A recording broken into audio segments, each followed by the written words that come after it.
नमस्कार, मी जयश्री देसाई.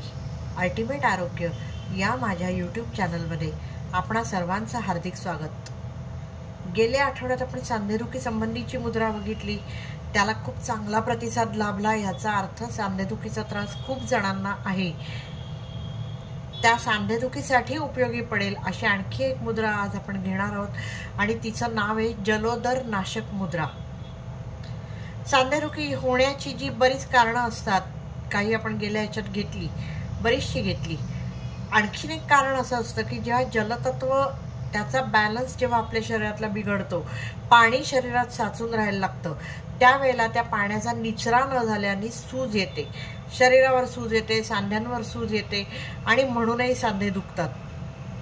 आपला अनुभव असेल की जर असा काही त्रास आपल्याला असेल तर आपण खूप वेळ उभं राहिलं, खूप वेळ बसलं तर आपले पाय भरून येतात, पाय दुखतात, ते म्हणजे ते जॉईंट्समध्ये दुखतात. तिथे चेहरा, सकाळी उठल्यावर चेहरा सुजल्यासारखा वाटतो, डोळे सुजल्यासारखे वाटतात. ही सगळी जी लक्षणं आहेत ती शरीरातल्या पाण्याचा निचरा होत नाहीये, शरीरात पाणी साठून राहतंय त्याची आहेत. मग हे जर आपल्याला हा निचरा व्हायला हवा असेल, जलतत्वाचा बॅलन्स नीट व्हायला हवा असेल, तर त्यासाठी जी उपयोगी पडते तिचं नाव आहे जलोदर नाशक मुद्रा. तीच आज आपण घेणार आहोत. जल म्हणजे पाणी, उदर म्हणजे पोट.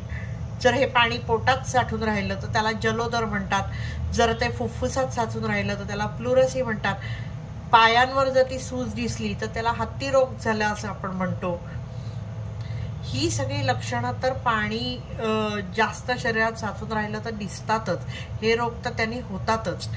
पण आणखीन एक गोष्ट होते आणि ती गोष्ट अशी आहे की पाणी जेव्हा आपल्या शरीरात जास्त प्रमाणात साठतं तेव्हा त्याचा निचरा होण्याचा ते आपण प्रयत्न करतो.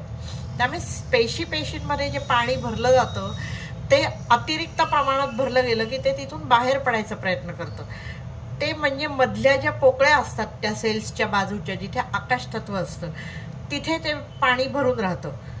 तिथून त्याचा निचरा नाही होऊ शकत कारण त्याला पॅसेजच नाही मिळत. मग तिथे आपल्याला सूज येते किंवा तिथे आपल्याला काहीतरी प्रॉब्लेम सुरू होतो. दुसरा प्रकार असा होतो की हे पाणी कोणत्या तरी रूपात तर बाहेर पडणार, मग स्त्राव जास्त प्रमाणात स्त्रवतात. त्यामुळे समजा जर डायजेस्टिव्ह हे ॲसिड जर पोटातलं जास्त प्रमाणात स्त्रवलं तर आपल्याला हायपर ॲसिडिटी होते. स्त्रियांना मासिक पाळीच्या काळात अतिरिक्त ब्लिडिंग होतं.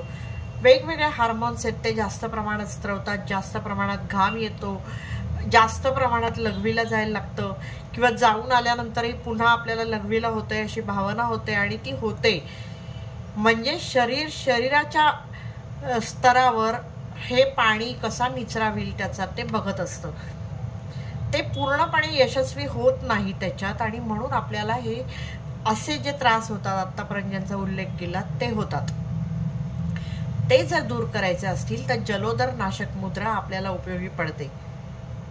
तिचे सगळे फायदे आणि ती का उपयोगी पडते हे बघण्याआधी आपण ती करायची कशी ते बघूया. जलतत्व जे आपलं आहे ते म्हणजे करंगळी. करंगळी जर आपण अंगठ्याच्या मुळाशी लावली आणि त्याच्यावर अंगठा हलकेच दाबला आणि ही 3 बोटं सरळ,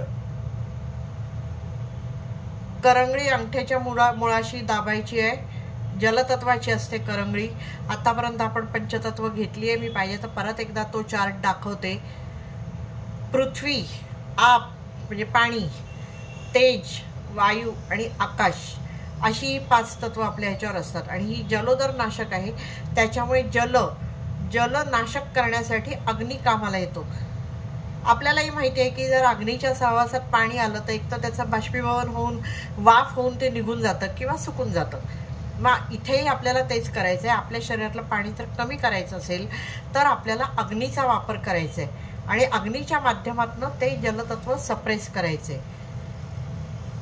त्यामुळे हे जर केलं तर आपल्याला जलतत्व तर कमी होतं. आणि हे किती काळ करायचं? अनादी काळ करायची ही मुद्रा नाही. किमान 7 ते कमाल 21 दिवस ही मुद्रा करावी असं सांगितलं जातं. कारण प्रमाणाबाहेर ती केली तर जलतत्व कमी होऊन दुसरे त्रास होण्याची भीती आहे, म्हणजे पुन्हा जलतत्वाचा बॅलन्स बिघडण्याची भीती आहे. त्यामुळे जोपर्यंत आपल्याला हा त्रास होतोय तोपर्यंतच ही मुद्रा आपल्याला करायची आहे. दिवसातनं किमान 45 मिनटं कोणतीही मुद्रा करावी असं सांगितलं जातं. ही करावी.